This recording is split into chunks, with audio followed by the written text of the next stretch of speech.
Hey, what's up, everybody? It's Charles, and I welcome you guys to another episode of the Dreamerspro Show, where we cover everything from sports, hot topics, classic debates, entertainment, and when we give you guys a fresh perspective on things and how we see them. And today we got a pretty interesting show for you guys that we want you guys to stick around for. So please make sure you like the video and subscribe to the channel. Now, today we're going to be talking about the Lakers. Okay, we're going to be talking about the Lakers. We're going to be talking about LeBron. We're going to be talking about Anthony Davis. We're going to be talking about these guys today. And first of all, the Lakers, funny enough, have been in a very interesting predicament. Why? As y'all know, they got off to a, I think, 2-10 start or 2-9 start or something like that this season. And then LeBron James went out. I think he went out with an injury. I think it was a groin injury or something like that. And then what happened?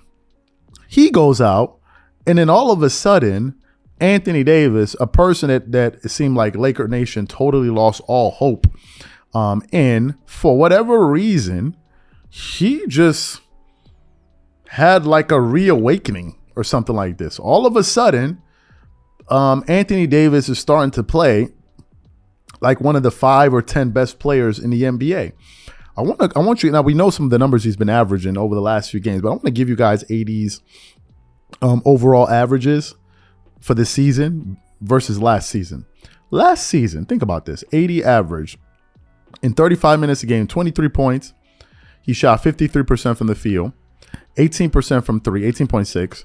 He shot 71% from the free throw line. He got you 9.9 rebounds, let's say 10, 3.1 assists, only 2 turnovers, 1 steal, and 2.3 blocks. Those were his numbers last season, and he only played 40 games. And we all know that AD did not play up to his potential and his talent. But if you look at Anthony Davis's numbers this season, all of his numbers are up across the board, every single one of them, and he's playing less minutes. This season, AD is only averaging 34 minutes a game, so it's 1 minute less, basically. He's shooting 56% from the field. His field goal shooting percentage is up. His three-point shooting percentage is 21, but he only attempts 3, but it's still up from last season. His free throw shooting is the best he's shot in the last 3 years. It's at 83%.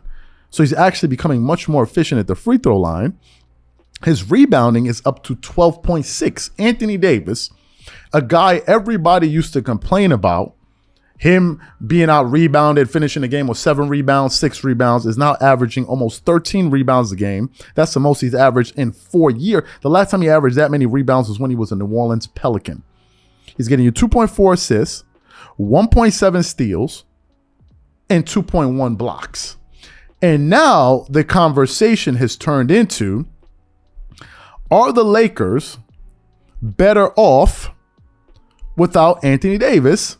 Without LeBron James in the starting lineup. Now, before I get into this article here that we got from fadeawayworld.net, it's important that we understand why people are saying that. Apart from the fact that Anthony Davis is playing much better than he was when he was playing with LeBron. Anthony Davis, if LeBron came back and LeBron was playing the way he was playing before, Anthony Davis will be by far the best player on the court in terms of playing basketball.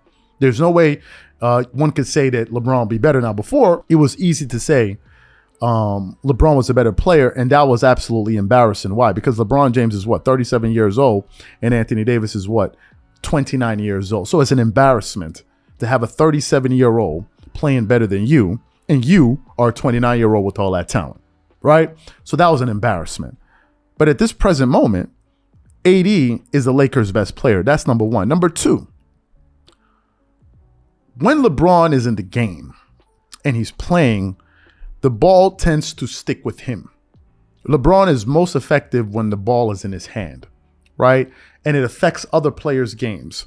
He needs the ball in his hands to be effective. He's not good at playing off the ball, and that's why you see a lot of the all-stars that he plays with, their numbers suffer. You look at Kevin Love, you look at Dwayne Wade, you look at other players, right? They have to become great outside shooters in order to play with him. If it was the reverse, then LeBron is not as effective because he cannot play off the ball. It's not his strength. Now, let's get to this article here for a second that we got from Fadeaway World. It says, Anthony Davis thinks the Los Angeles Lakers played well without LeBron. The article says Anthony Davis was All praise for the Los Angeles Lakers unit for having punched well above their weight in the absence of LeBron James. The Lakers are 3-3 without their 37-year-old, and while they hit the 500 mark, his expected return against the San Antonio Spurs comes as welcome news. Davis' words come as a reassurance for a side that went 0-5 and then 2-10. Their 3 consecutive wins had a lot to do with the big man dishing out scintillating performances. However, his dominant 37-point night, including 21 rebounds, 5 steals, and 5 blocks, couldn't see the side through against the Phoenix Suns. That said, he was still pleased with the team's performance against Phoenix, speaking to Spectrum Sportsnet after the game. I like where we've been, the last 3 games. I think we played well tonight. We just didn't make shots. I'm not certain when he's coming back. Obviously, dealing with the groin, it's how he feels. I know he's working out and trying to get back each and every day. So hopefully we get him back on this trip. But we won basketball games, Without him, we won basketball games with him. I mean, obviously, it's always great to have him in a lineup so we can start really getting our chemistry down, especially when Dennis and Thomas come back. I think that the biggest thing just for that piece, but we want him to take his time. Still kind of early, If he's feeling anything, go out there and now it's something else and knock on wood out for a bit. It lingers onto something else. So take his time and we'll try to hold it down as long as we can until he's going to be able to get back. Yo, what the hell is Anthony Davis saying? Like, what kind of talk is that? Jesus Christ, what the hell was that? Anyway, my God, what the hell was that? Anyway, he did say that the Lakers have been winning without him. And it is the truth. Now, what has happened since then? There's been different whispers around the NBA and in sports media where people asking, are the Lakers better without LeBron? And I think the answer is no. The Lakers are not a better team without LeBron. I think the Lakers will not be a good team if LeBron plays a certain style and Anthony Davis plays a certain way.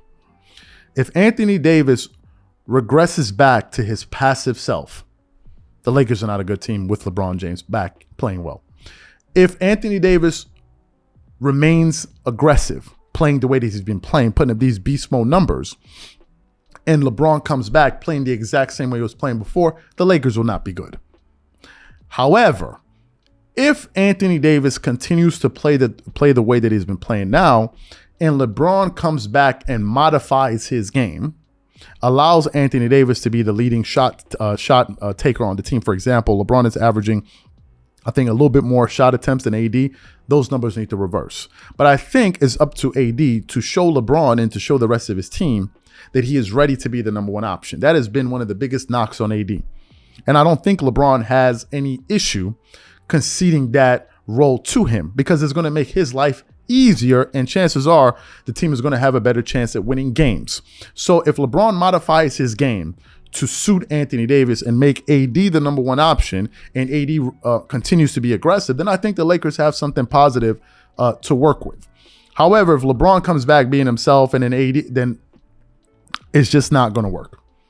It's just not going to work. So that's what I pretty much think about the situation. Now, one last thing, LeBron may have some difficulty because LeBron has to average a certain amount of points. I think we did a video on this later, not so long. He needs to average around 26 points or so to be able to catch Kareem in the next 40 games or something like that. So if his scoring goes down to maybe 22, that can probably push that number out. I don't know how much LeBron cares about that in terms of catching Kareem maybe this season or at the tail end of the season. He's going to pass him eventually, especially if the team makes the playoffs, but that's something else to look out for. So what I want to know from you guys is, what do you think about what AD had to say based on what you were able to understand from what he said?